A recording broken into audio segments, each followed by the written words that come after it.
Flying solo this Valentine's Day pero out and about si Jack Roberto sa kanyang showbiz commitments. Isa riyan ang heartfelt role niya sa episode ng Magpakailanman na mapapanood this Valentine's Day. Makichika kay Aubrey Carampel. Namumugto pa ang mga mata ni Jack Roberto nang bisitahin ng GMA Integrated News ang set ng Magpakailanman. Muli kasing bibida si Jack sa MPK episode na Sa Kabila ng Lahat, kung saan napasabak na naman siya sa matinding drama. Grabe.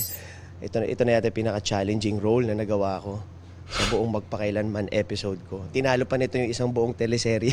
Yung emosyon, lahat-lahat, yung preparation. Gaganap si Jack bilang si Joshua, teacher na may bipolar disorder 1 na na-trigger dahil sa kanyang anxiety and depression. Layon din daw ng episode na maka-inspire and to spread awareness about mental health. Mahalagang issue to sa nangyayari sa panahon ngayon.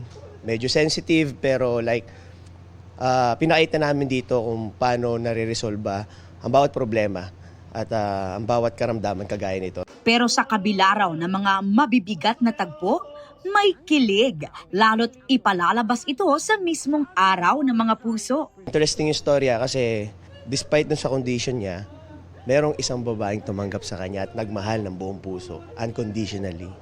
Pero kung full of love raw ang karakter sa Magpakailanman episode, si Jack naman, zero love life at dateless daw ngayong Valentine's Day.